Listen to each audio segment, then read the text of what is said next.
Hi there, this is a cry for help, please. I'm requesting Conspiracy Cats, can you please? When you scroll, you see when, including the issue of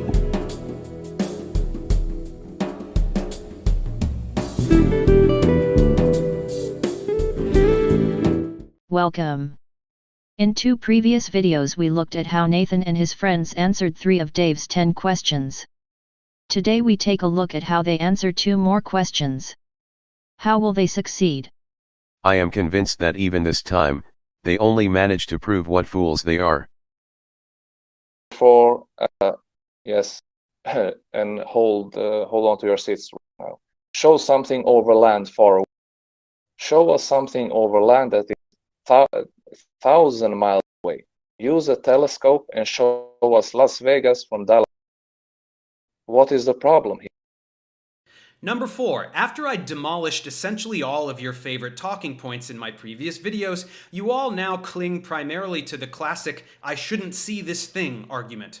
You love this one because you can lie about heights and distances, do incorrect math, and in general act incredulous without having to actually do any science. Well, every time you whine about this, the objects are always suspiciously close, such that you can fudge the numbers, and they're always over water, so you can lie about refractive effects to people who have no idea how refraction works. So try this one on for size. Show me a picture of something over land that's 1,000 miles away. May I suggest the middle of the country where there's not much in the way? It's a straight shot after all, so what's the problem? Use a telescope. Pull Las Vegas into focus from Dallas, Texas. Isn't that where you have your little meeting? Maybe you should try doing something productive rather than blindly perpetuating the dumbest hoax on the internet.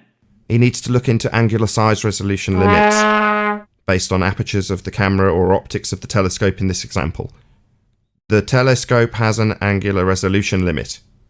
You can calculate this limit with the Rayleigh criteria. Things get smaller as they get further away.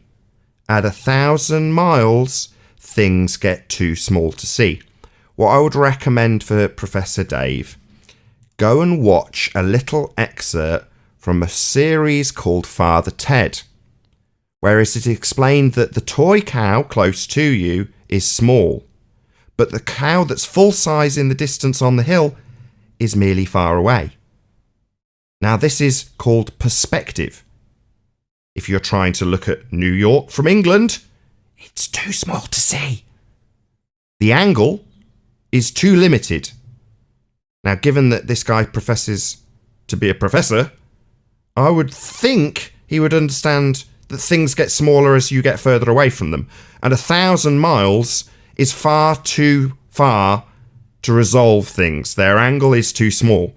So I'll just declare right here, right now, pure stupidity on account of Professor Dave. Do you not understand that things get smaller as they get further away? Oh, I know why he thinks this way. Because his model is based in geometry. And his model would use actual sizes for things in the distance. For example, if you were to ask him how much of whatever the hell this is on the horizon is being obscured, he would tell you in feet and inches or meters how big this item is and how much is blocked. However, these items at 1,000 miles will still be the exact same feet and inches value, precisely as his model calculates for. Now, that would mean his globe model and its mathematics ignores perspective. And because his model of a globe Earth ignores perspective, he expects us to express the same exact fuckwittery and assume that we can see things at 1,000 miles? No, it's only your model that excludes the angle of things getting smaller as they get further away. Why on earth would the failings of your heliocentric model and its complete lack of angular size reduction be somehow transferable onto us as flat earthers being able to see things when you removed the hijacking of this perspective effect, which you've called Earth curve, in your perspective exclusive maths? So, Professor Dave, would you expect the angular resolution to be conforming to seeing things at 1,000 miles? How big would something have to be in angular size to see it at 1,000 miles on any shaped surface? You complete clown. Many words from Nathan and not so much content. Now it is the telescope and cameras that are the limitation. Nathan, I have been working as a photographer for over 30 years. You have no idea what you are talking about, you fool. Keep watching the boat. Yes, that one you already, I think, covered in your response. So it's obvious that he hasn't done any research, because he says we should put on YouTube how boats disappear bottom first.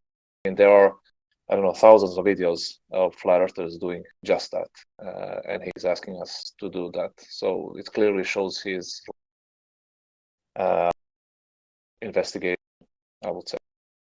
Number 5, speaking of things that are far away, you all love whipping out your Nikons so much that I wouldn't be surprised if a Nikon executive dreamt up the entire flat earth hoax as a viral marketing campaign.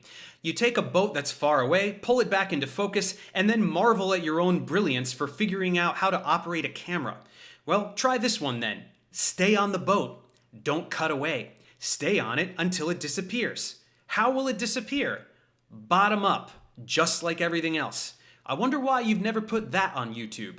Okay, so presumably this is a question based on the idea that we have a physical geometric sphere edge for a horizon for these boats to go over and then be blocked from bottom up based on the physical geometry when assuming R.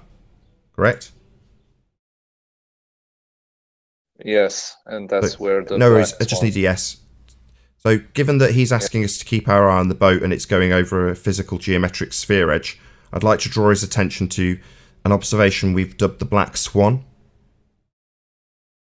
Now in the black swan, the previously claimed to be physical geometric sphere edge is currently being refracted non-geometric, non-physical, according to the fundies who fight here with actual flat earthers who aren't strawmanned by morons using endless fallacies like Professor Dave. So given that he thinks that boat in his imagery is going over a physical geometric sphere edge calculable with an R, they assume, I'd like to know why in the black swan image we have a physical geometric horizon that is way beyond the limitations of the geometry laid down by assuming that R value. And therefore all of his cohorts of fundy globe heads are telling us just how non-physical this horizon is, using redundant words like apparent and refracted. So, Professor Dave, is this a non-geometric, non-physical horizon? Or is it the geometric necessity that it must be, based on an R value you assume in your maths that excludes perspective, when you ask us why we can't see things at 1,000 miles? And then when you've wrapped your head around all that, try to explain how we've got a horizon way beyond 9.41 miles, given that the distance to horizon should be about 1.22 miles in the black swan images we keep getting over and over again. We've got loads of them now, they're piling up. There, that black swan came again. After all, it has been debunked so many times. Nathan, you and your friends do not hesitate to question people's knowledge. You think you can analyzing images. What do you know about photography and cameras? You, Sleeping Warrior, QE and Ranty, are amateurs. None of you know anything about photography and nothing about cameras or optics. A good proof is that which material you have chosen for your black swan. The first pictures are taken from a video filmed by an amateur with a P1000. Evidently, he is a person who lacks basic knowledge in photography. He uses the Nikon P1000, an amateur camera. In previous videos I have explained in detail the difference between it and a real professional camera. It costs about 1,000 euros. None of my lenses cost so little. My camera in this picture costs with that lens 20,000 euros. 20 times more than the P1000. That's what real equipment costs. But you do not understand this, but think that the P1000 is a scientific instrument. To take an example. In this picture you can see the difference in size between the sensor on a P1000 and my camera. That difference should be so clear that you can see it too. This has a huge impact on the ability of a camera. To this you can add that the P1000 has a lens made of cheap glass pieces, but poor optical performance. You don't understand any of this, but despite it, you states that it is Dave who does not understand the limitations of cameras. It is nothing but pathetic. I have been working as a photographer for over 30 years. I train professional photographers. Big companies pay me to film and shoot for them. But in your world, a painter from England is more credible, or an amateur in the US who totally fails to get a sensible film of any oil platforms. I offered the Sleeping Warrior to attend a workshop with me. Absolutely free, and I would pay the trip. He would borrow professional equipment from me. But he refused. Nathan, dare you come to me in northern Norway in September to learn how to use a camera? Or are you as cowardly as Sleeping Warrior? There are lots of pictures and videos that clearly show that boats disappear over the horizon with the bottom first. We live on an island in the North Atlantic. We see this daily, regardless of weather conditions. A Flurf in Australia has taken really good pictures showing this. We show a bit of a video from where Swally about those pictures. Link to the entire video in the description. Good luck explaining that video, Nathan. It's a real black swan killer.